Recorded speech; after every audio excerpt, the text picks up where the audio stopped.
안녕하세요. 자유유튜브입니다.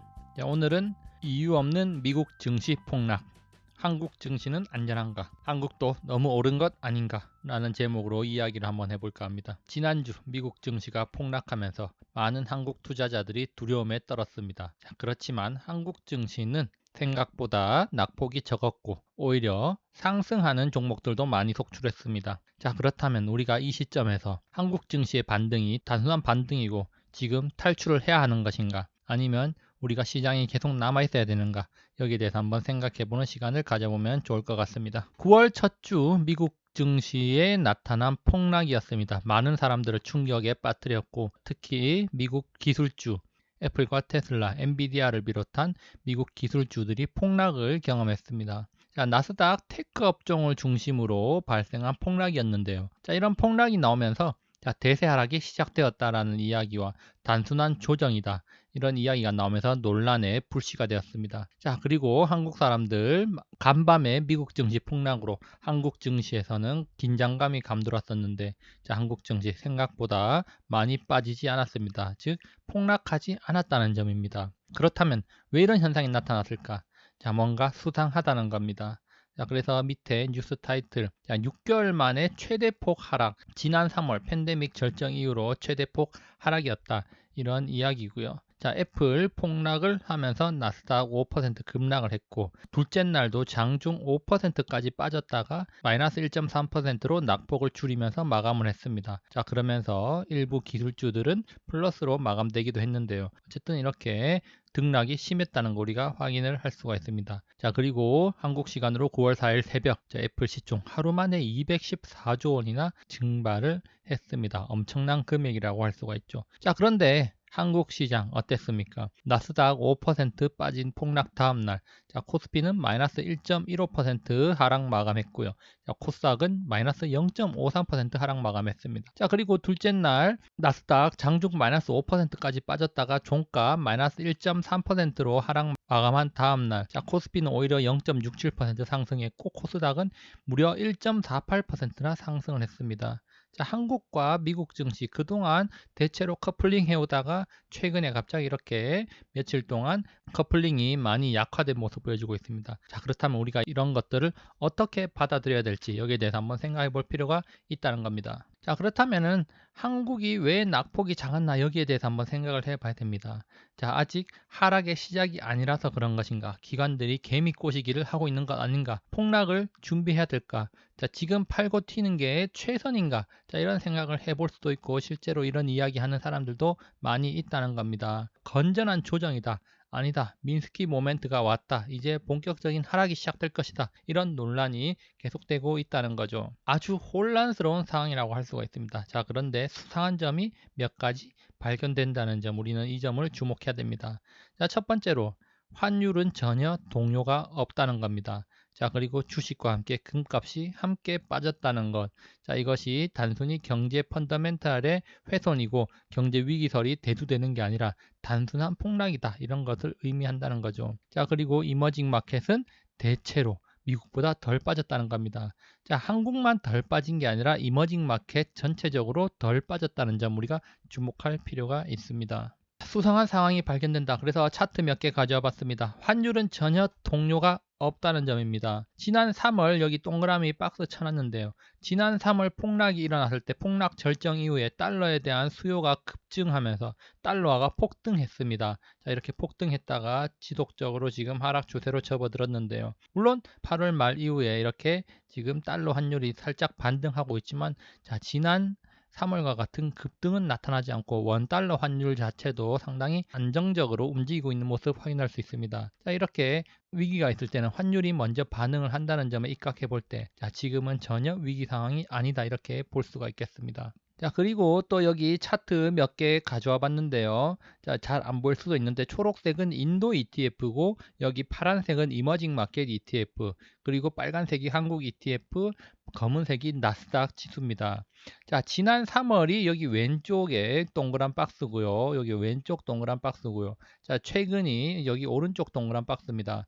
그런데 이 왼쪽 부분 3월에 보면은 미국 나스닥이 빠진 수치보다 이머징 마켓, 한국, 인도가 훨씬 더 많이 빠졌습니다. 다시 말해서 미국 시장에 상장되어 있는 인도 ETF, 이머징 ETF, 한국 ETF가 더 많이 빠졌다는 거죠. 낙폭이 더 컸다는 겁니다. 그리고 지금 지속적으로 반등하고 있는데, 자, 전 세계적으로 증시가 불안해지면서 미국보다 이머징 마켓 지인수가 더 많이 빠졌다는 점 우리가 주목할 필요가 있는데, 자, 최근에 낙폭을 본다면은 물론 많이 오른 걸로 따지면 미국이 많이 올랐습니다. 자, 그런데 지금 최근에 낙폭, 기울기, 가파르기를 보면은 여기는 뾰족하게 튀어나와 있는데, 지금 한국은 거의 낙폭이 없다고 할 수가 있고, 자, 인도와 이머징 마켓도 살짝 하락했다가 다시 반등하는 모습 보여주고 있다는 겁니다. 자, 이렇게 낙폭이 적은 모습, 우리나라에서만 나타나는 게 아니라 지금 이머징 마켓 전체적인 분위기가 이렇다는 겁니다. 많이 하락한 것은 미국인데 많이 올랐기 때문에 많이 하락한 거다, 이렇게 또 볼 수가 있는데,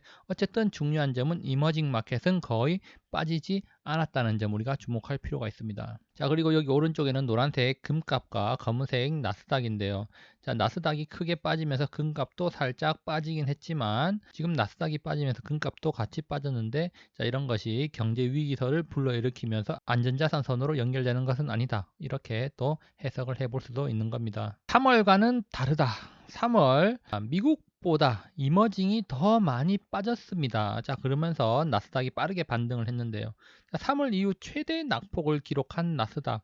자, 그렇지만 지금 현재 이머징은 훨씬 적게 빠졌다는 거 우리가 좀 전에 확인을 했습니다. 자, 그렇다면 과연 이것이 어떤 의미가 있을까? 우리가 여기서 의미를 한번 찾아봐야 됩니다. 자, 이 현상을 한번 해석을 해봐야 된다는 거죠. 왜 이머징 마켓 ETF는 덜 빠지거나 빠지지 않았고 오히려 오르기까지 했을까?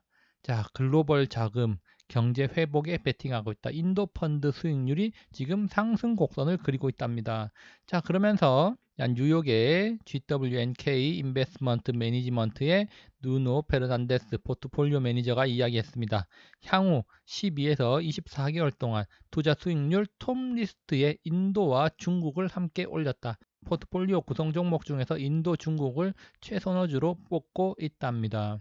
자, 그리고 또 한 가지, 인플레를 용인한 연준, 자, 약달러를 굳혔다. 하락 10년까지 간다. 향후 10년 동안 약달러 기조가 유지될 것이다. 이런 이야기 나오고 있습니다. 자, 월가에서 나오는 이야기인데요. 연준의 통화 정책을 고려하면 미국 대선에서 바이든이 이기든 트럼프가 이기든 달러 약세는 막지 못한다는 분석이 우세하다라고 이야기가 나오고 있습니다. 자, 그러면서 BMO 전략가인 존 힐 역시 달러 약세는 현재 일반적으로 매우 일치된 의견이라고 하면서 월가에서는 지금 장기적으로 달러 약세 기조가 유지될 거라는데 이견이 없다는 점 우리가 주목할 필요가 있습니다.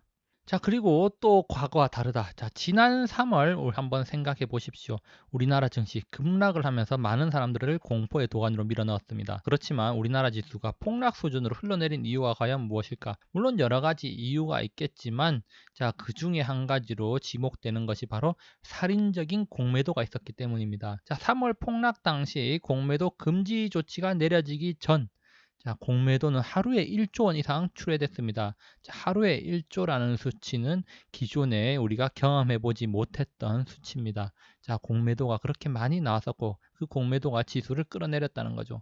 자, 공매도의 지수가 하락하니까 또 여기에 개인 투자자들은 패닉세를 감행을 했고, 또 지수가 계속해서 떨어지고 주가가 떨어지니까 신용 반대 매매 물량까지 나오면서 폭락을 했던 겁니다. 복합적으로 안 좋은 상황이 겹치면서 폭락을 했는데, 자, 거기에 기름을 부은 것이 바로 공매도였다는 거죠. 자, 그런데 지금은 어떻습니까?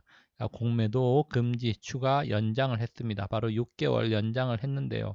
그러면서 개미들은 긍정적으로 생각하고 있지만 외국인과 기관 모두 난색을 표하겠죠. 자, 그러면서 중요한 점은 공매도 금지 조치가 연장됐다, 이 사실, 단순하게 이 사실 하나만 중요한 게 아니라, 자, 금융위가 이런 발언까지 했습니다. 증권사의 과도한 신용융자 담보주식 반대 매매를 억제하기 위해서, 자, 공매도 금지 기간 동안 신용융자 담보 비율 유지 의무를 면제하기로 했다. 다시 말해서 내가 신용을 많이 쓴 종목이 주가가 하락합니다. 자, 그런데 그전에는 담보 비율 140% 유지 못하면 강제 반대 매매 들어갔는데 이 룰이 없어졌다는 거죠. 그러니까 신용 쓴 종목이 주가가 하락해도 반대 매매 들어가지 않는다는 겁니다. 자, 지금 신용을 마구 쓰라고 우리나라 정부가 권장을 하고 있는 상황입니다. 빚내서 주식 투자하는 것을 권장하고 있다는 점 우리가 주목할 필요가 있습니다. 과거와는 또 다른 환경이 조성되고 있습니다. 자, 증시 하락을 유도하는 물리적 요인보다는 상승 요인이 더 많다는 거죠.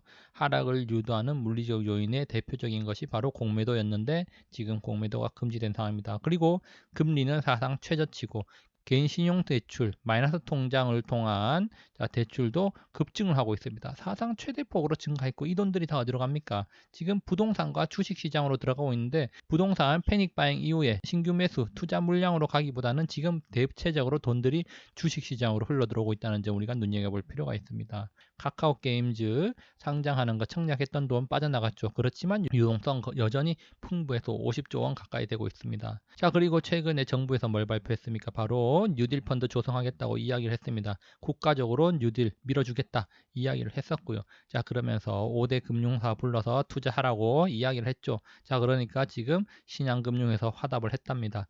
90조 원이나 쏟아붓겠답니다. 자, 뉴딜에 기름을 붓겠다. 정부가 지금 적극적으로 증시를 띄우겠다. 거기다가 빚내서 투자한 주식 떨어져도 담보 반대 매매 들어가지 않고 그리고 뉴딜 펀드는 손실까지 보존해준다. 이런 이야기 있죠. 우리가 이런 점 주목할 필요가 있습니다.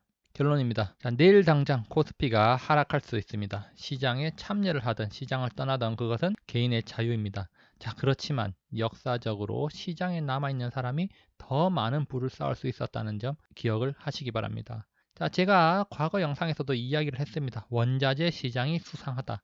자, 원자재 시장이 수상하면 그 다음 차례는 바로 이머징 증시라는 거 우리가 주목을 해야 되고 생각을 해야 됩니다. 자, 미국도 좋습니다.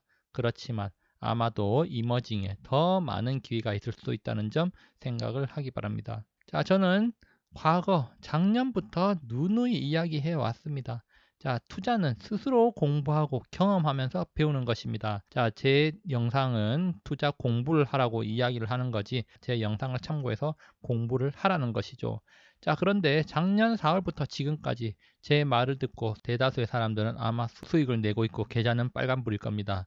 자, 그런데 자꾸 엄한 데서 이상한 소리 듣고 손해보고 와가지고 여기서 행패 부리는 사람들이 있습니다.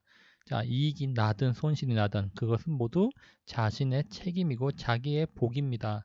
자, 그렇기 때문에 자기가 손실이 났다면 왜 손실이 났는지 자기 스스로를 한번 되돌아보고 매매 행태를 반성해 보십시오. 그리고 이익이 났다면 왜 이익이 났는지를 생각해 보면서 더 큰 수익, 더 나은 미래를 설계하는 데 도움이 되는 방향으로 그 경험을 이용하기 바랍니다. 자, 여기까지 영상을 감상해 주셔서 감사하고요. 항상 즐거운 하루 보내시기 바랍니다. 감사합니다.